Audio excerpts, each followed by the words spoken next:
Clifford, Paul Newman, and Steve McQueen. Right? These are A-list actors at the top of their game in the 70s, of course. And there were a lot of thoughts about that. Like Steven Spielberg, he was thinking about Charlton Heston, but he decided to play Brody, but he decided against it because Charlton Heston at that point, he was so well known for his, saving the day hero roles, Airport, Earthquake, obviously Planet of the Apes a few years before that.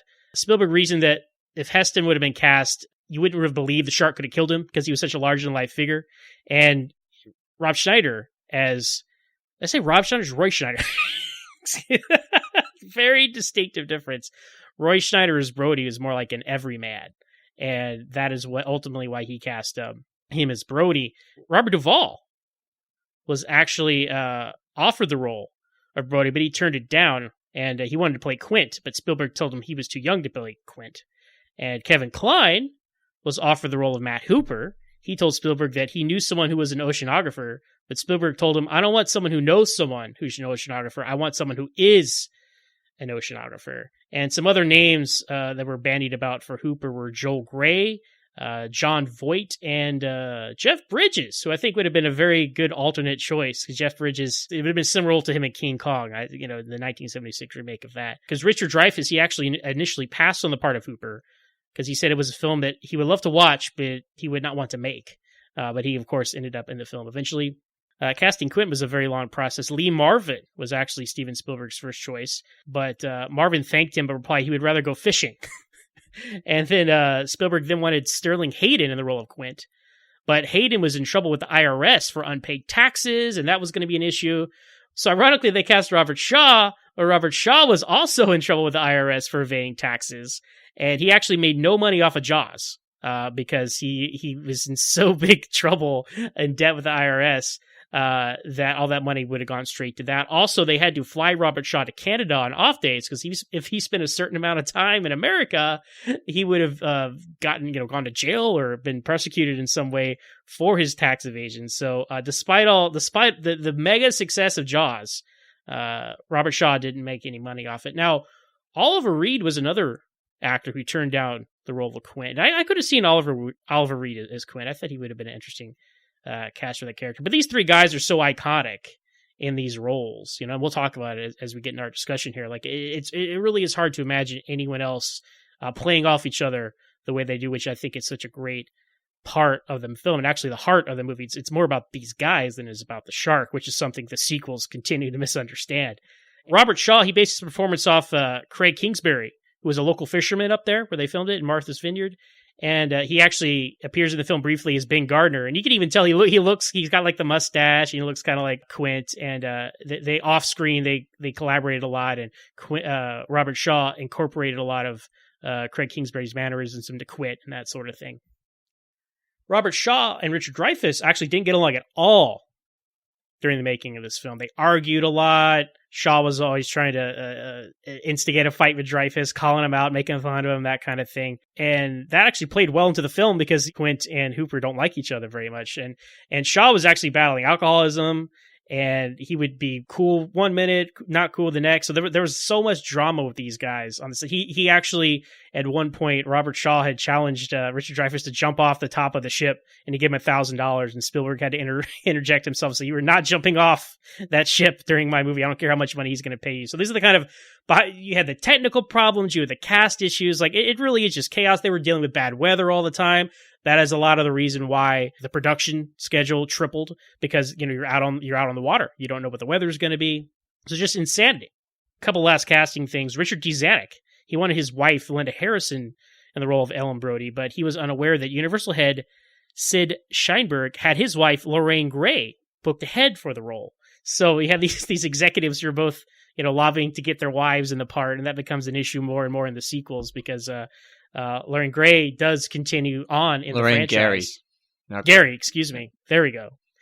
How am I doing, Ken, other than that? Yep, good stuff. All right.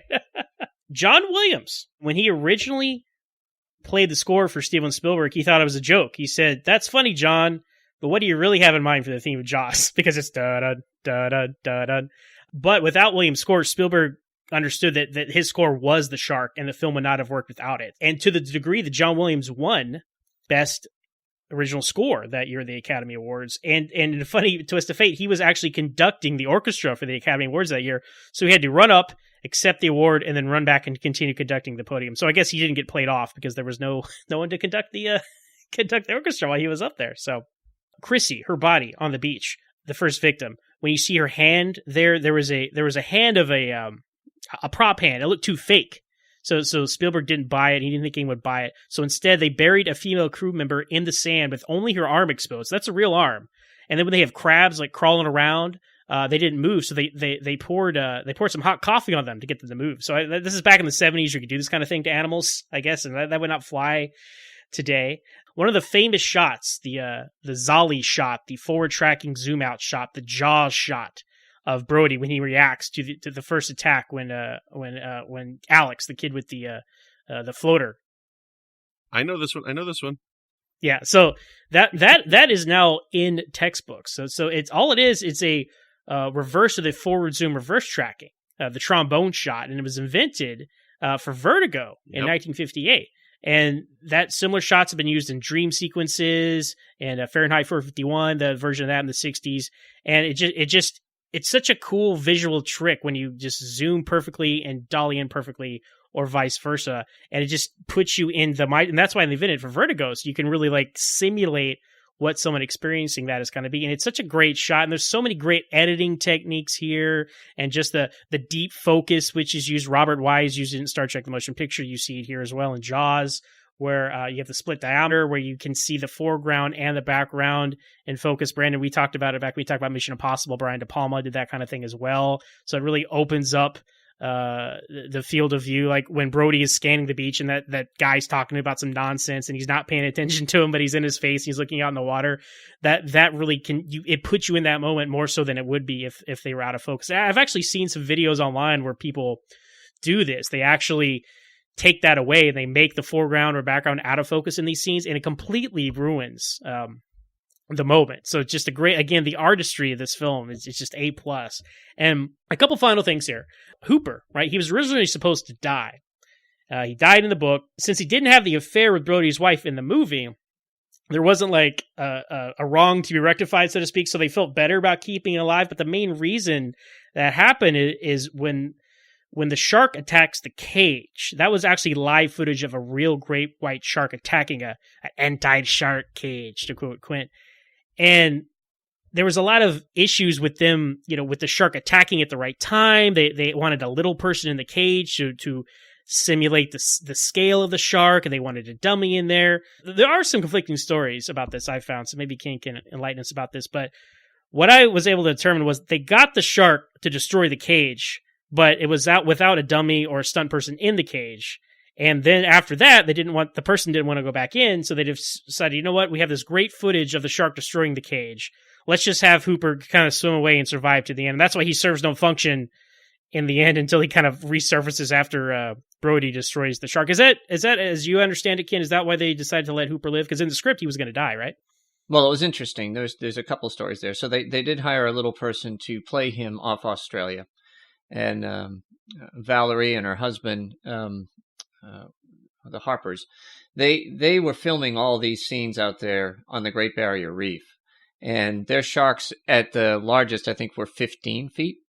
And so they had to make it look like 25. That's why they put a small cage out there. But what happened was they just happened to lower the cage to a certain depth. They weren't planning on filming anything. But a shark got caught swimming above the surface, but got caught up in the cables of the cage and went into a panic. So when you see him thrashing that cage, that's all real live shark footage. It's a mini cage, so it looks like it's to scale, and it just gets pummeled. And it was all by accident. It was 100% by chance that happened. And the stunt guy who was supposed to do this in the first place, that was it. There was no way in hell he was going into any cage after that happened. So he went in initially. They did some test dives or whatnot. But when you kind of see him getting lowered in there, it's a dummy. And then the rest of the scenes are in Werner Field's pool. where you get the close up. Again, it's a stunt actor. It's not Richard Dreyfuss that's in the water. When you get the close up of his eyes when he's screaming when the shark is ramming, the mechanical shark is ramming the cage. Again, none of that was all filmed in a pool. So the way that they chopped all that together was just complete brilliant. It was a combination of luck, skill, and great direction. Yeah, you would never know, unless you knew that trivia that it was just a happy circumstance that Hooper got to live at the end. And a couple last bits from my end, and then we'll get into the discussion here. Initially, the scene where Quint is eaten alive, it was going to be a lot bloodier, which blows my mind because I think that's one of the most visceral, disturbing, haunting deaths in cinema is Quint being eaten alive by the shark. And that was actually going to be a lot worse. But in order to, again, cut it down from an R to a PG, they cut out some of the gore of that. And then finally, the blowing up of the shark was scheduled for the last day of the shoot. And they had 4 cameras on it, but Steven Spielberg was not there. And he decided before the crew did any kind of wild prank or anything on him to mark the end of production, which, sometimes crews do that after a long shoot as a company, he would just leave quietly. And him and Richard Dreyfuss was actually on a plane leaving. And Dreyfuss asked him, he's like, how the final shot went. And Spielberg said, they're shooting it now. And Dreyfuss thought that was the funniest thing in the world. So Spielberg, he had enough. He hated the water. This swore him off, doing more stuff in the water. He joked that his next movie, Close Encounters of the Third Kind, it's going to be completely on land, and we're not even going to have a scene in the bathroom. He's so sick of water. Now, there were a couple scenes in the bathroom there, but there was completely on land, and him and Dreyfuss went on to do Close Encounters of the Third Kind in 1977 after this film. Did not return for Jaws 2, but that is a story for another day. So I've talked a long time here. I know Ken is itching to get into some Jaws talk. So Ken, hopefully, I was pretty good on most of that trivia, man, and if you have anything to expand on or jump in with, let's get to it, man. Well, there's hundreds of things to talk about, so I'll just pick up where you ended, and then during the conversation, as we talk about the film, I can add some color to things. But what's interesting is that in every movie that Spielberg has made since, he has not filmed the final shot in any of his films. Did you know that?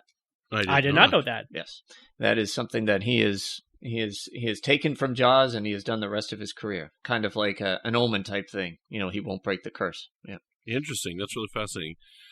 See, this movie, what I think really makes this movie work is Spielberg as a director. I love Spielberg. He's not my favorite, but he's definitely up there. He's definitely one of my favorites. He's made so many masterpieces. There are definitely lesser Spielberg films, and I haven't seen them all. Yeah, like War of the Worlds. I'm going to kill you. But Spielberg makes great pictures all the time. And one of the things that I like about Spielberg and his style of directing, and it has to be something that he brings to the picture because so many of his movies do this, is this paced storytelling and these really believable characters. There's a couple of really great scenes in Jaws in particular where the background characters are spot on real people. And there's so many movies when you get these background characters and they don't seem like real people. But, the scene when they're all getting on the boat to go, like all the extras are getting on the boat to go hunting. And there's all those guys getting on the one boat and Richard Dreyfuss is interacting with them. And he's like, you guys are all going to die. Where can I go get some food? That scene interacting with those people. The scene when the guy makes the joke about is the reward going to be in cash or check, and that lady council member is like, I don't think that's funny. Just the extra characters that are in this are so believable, and I think that adds an extra layer to all of Spielberg's films. We see this quite a bit in Close Encounters as well. A lot of these characters, you do see it a lot in War of the Worlds. But there's so many of his movies where you do see these secondary characters that are spot on believable. Well, it's a fleshed out world, it's a completely, and that he spends time building this world of Amity Island. You understand, like, Brody's new, you understand the town, like the concerns of this town are stupid stuff. Like, there's kids cutting down this fence with their karate, and he's trying to deal with a shark attack, but people go, like, there's some, you got to fix this vandalization of this sign. These are the priorities of this town. And even a character like the mayor, like Murray Hamilton, who plays the mayor, what an underrated character, because he's not just like a straight up bad guy or something. He just is the obstacle of like, well, we're running a town here. You know, you understand the guy's point of view, and even him, you know, and he comes around at the end and signs it off. So any character like that, I think is a great component here because he's not just like a bad guy doing stuff for bad guy's sake.